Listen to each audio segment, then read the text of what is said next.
pull up a bar stool. Ooh, baby. It's been 10 years.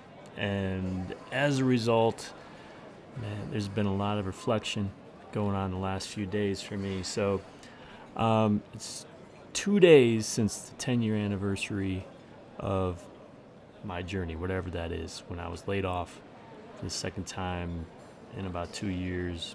And I haven't collected a paycheck from an employer since then. So that's my celebration. And I thought about what I want to do with that, because I feel like there's so much we can do. It's not like the first year, though, where it's like, oh, let's just talk about what happened over the last year. 10 years.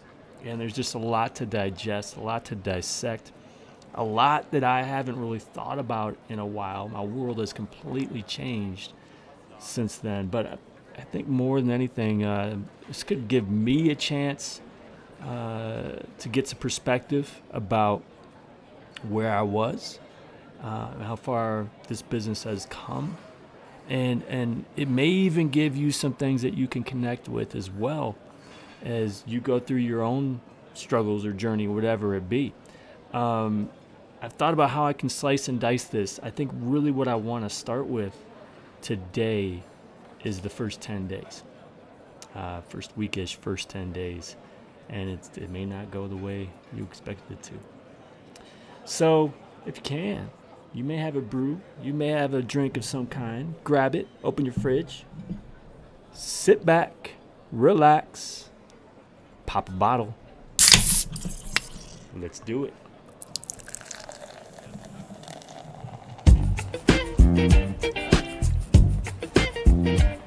All right. Hey, everybody. John here from johnloomer.com, John Loomer Digital on Facebook. Welcome to the Social Media Pubcast. I've got my celebratory Guinness, as I have broken out multiple times throughout the history of the Social Media Pubcast. I don't know if we should even call it a Social Media Pubcast anymore. I just feel like that's kind of a dumb name. The Pubcast, I'm sure people have stolen that over the years. I don't care. Maybe not even intentionally. Neither here nor there. So, beer looking good. Let's talk. 10 years ago, 2 days ago, anniversary of getting laid off. And I just immediately started this business and everything went great and made a whole bunch of money and was successful and happy. No, it wasn't anything like that, of course.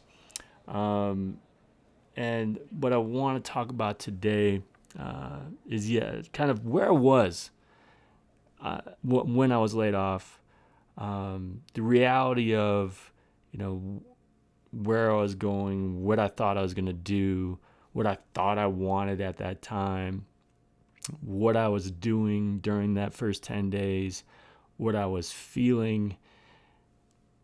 Maybe it'll be cathartic. Maybe it'll be, I don't know, might even kind of unearth some old emotions here. So let's roll. How about a little bit of cheers for you? Cheers. So first up, the reality.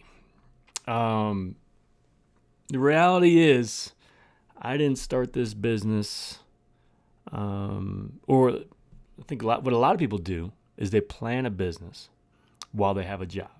And I want to be my own boss. I want to start my own business.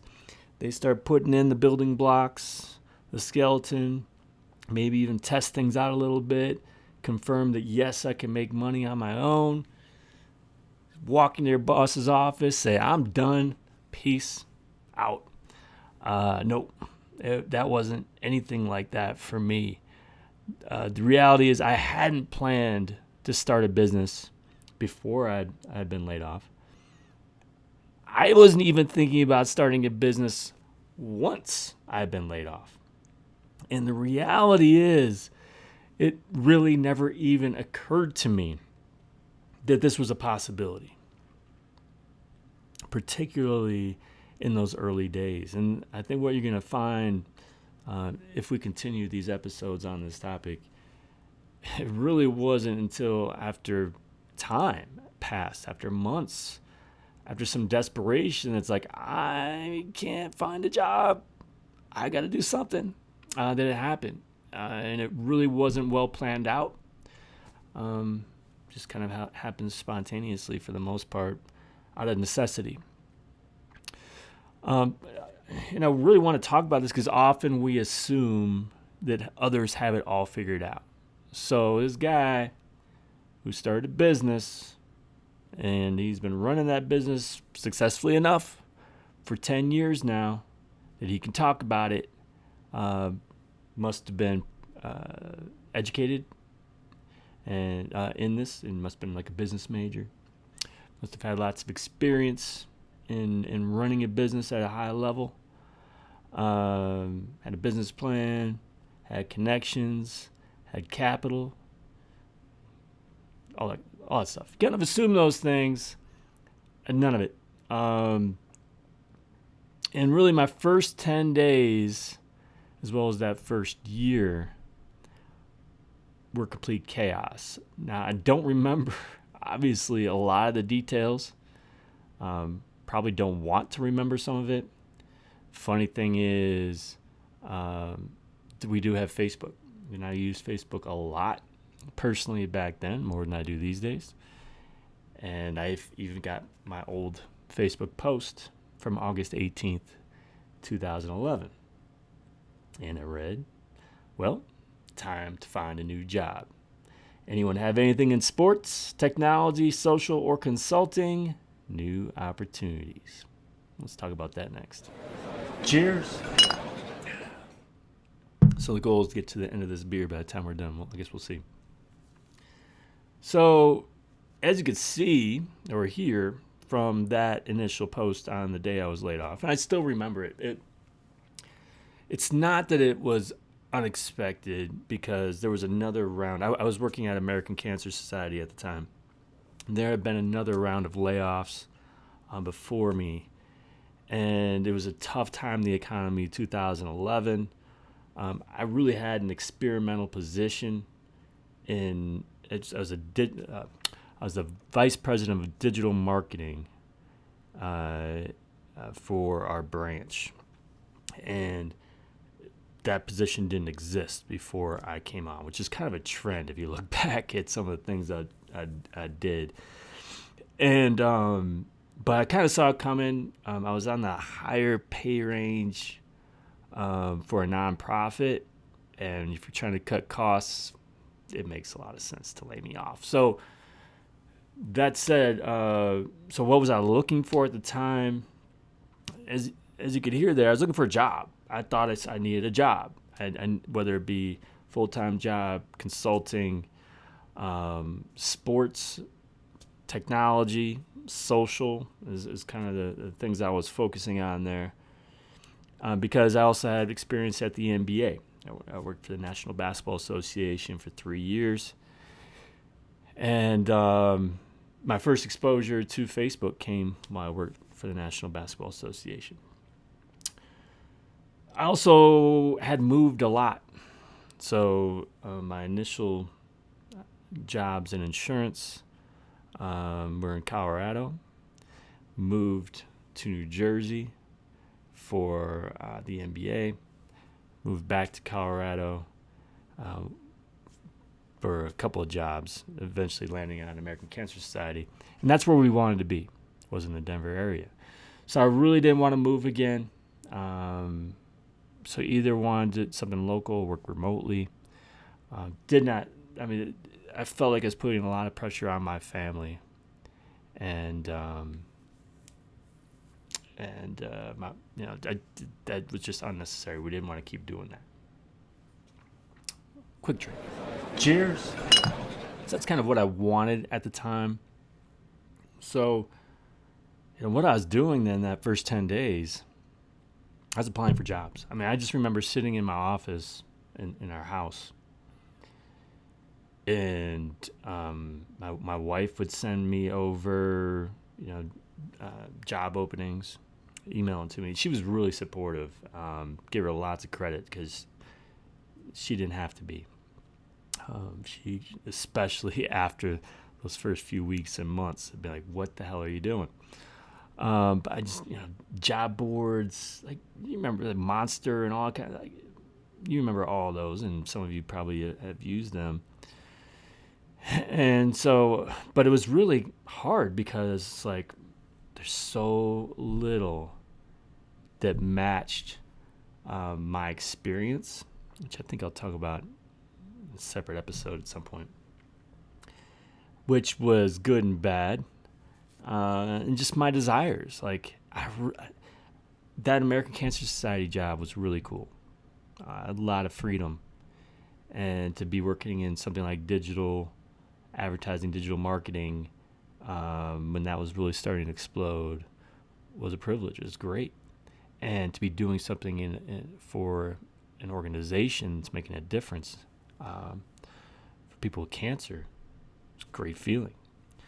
And before that, working for the NBA, I could go on and on about that experience. So being spoiled like that, especially after having jobs I absolutely hated for 6 years or so. I was a telemarketer. I worked in insurance for 5 years as an underwriter. And just, I couldn't stand it. I was bored out of my mind. So that made it harder, I think, to lower my expectations. Also realizing I didn't want to move. Having very specific wants and desires of being in sports, something kind of cutting edge and cool, and not wanting to move my family, want it to be remote if possible. And I'm in the Denver area. So, I was applying for these jobs, online job boards, networking, getting connections from my friends, from people I've worked with before. A lot of this stuff just wasn't a fit at all. I just remember acting as busy as I could. What I mean by that is that overwhelm that I had during that time of knowing that I had to do something, but not knowing exactly how to do it, and feeling like I did all I could, but I couldn't show my wife or friends or kids. I had 3 boys at the time. My boys were ages 3 to 10 at the time, and I couldn't just be looking lazy. So I distinctly remember staying up late, but acting busy more than anything. I would say I was often unproductive. Not just those 10 days, but during those early months, and it was hard. It was hard. After I think about that, let's have a quick drink. Cheers. So the reality at that point, and this is where it gets kind of sad, right? And a little depressing, is that as I've kind of laid out here, I wasn't prepared. I wasn't ready to start a business. I didn't feel trained to start a business. I had been laid off twice now in about 2 years. So I left that NBA job, my own free will, just because we couldn't live in New Jersey forever and they wouldn't let us work remotely. And then I worked for a startup development company, and that lasted 6 months. That's a whole nother story. And I got laid off, did that remotely, did some consulting and stuff, and then American Cancer Society came up. So you can imagine then how I'm going to feel. I can just remember getting that call and just being crushed. Like I wasn't surprised, but I was just emotionally crushed. I felt like a failure. Like I'm trying to support this family of 5, 3 young boys, one who's not even in school yet, and I can't keep a job. We had just bought a house. Was that a couple years prior? And I was afraid. I was scared. I was scared that we were going to lose everything. I was scared that we'd have to leave. We'd have to move. I was scared that I'd have to settle for something less. All reasonable fears, honestly. And, the hard part of all these feelings I'm stacking up here is that no matter how much support I got plenty of support from friends and family, my wife Lisa, and everybody was amazing. And despite all that, I felt alone because ultimately this was me. I'm the one who got laid off. I've got to get us out of this mess. And based the facts, I was depressed. So that's not just the first 10 days. That was much of that first 3 months, 6 months especially, where I try to put on a strong face for everyone involved, especially my family. But I was desperate, and it was rough. So if you've been in that situation, I think we can connect on that level, because when you've got the family, you've got all these things that you're responsible for, you got your life set up the way you want it in a lot of ways, and now you see the potential of everything collapsing and feeling responsible for keeping it together. And if you don't, it's on you. That's the way I was feeling. So that's where I was at that moment. Cheers. Very little beer left here. So I don't want to end this on a depressing note, because obviously 10 years later, here I am. And it's not, I'm in the same house, by the way. We're in the same house, which honestly is like one of the greatest successes of all. And I say that because when we moved into this home, it was our dream home. It wasn't huge or anything, but it was like end of a cul-de-sac, near the school, walking distance to the elementary school, which was important at the time. And it had the bones to work with, and it was quiet. And we had moved a lot, not just from city to city, but house to house, and upgrading from apartment to townhome to starter home to etc. And so to still be here now 12 years later, but the business 10 years later, it's pretty great. It's a great feeling. And it all started with a website. And that website wasn't created until I believe it was August 29th. So a little after 10 days later. But my goal for that website wasn't anything like you think. Okay. I wasn't thinking, I've got to write about Facebook ads. I've got to create a product. I've got to sell my product. I've got to sell my services. I've got to build my email list. I've got to build my brand. None of that was happening. But a website would be built on August 29th. And that's where it all starts. Last call. So that's where we are now. So that's the first 10 days. And, we'll see where we go from here. I mean, if you find this interesting, if you want to hear more about the story, I know it's resonated with a lot of people over the years. There's so much more to it.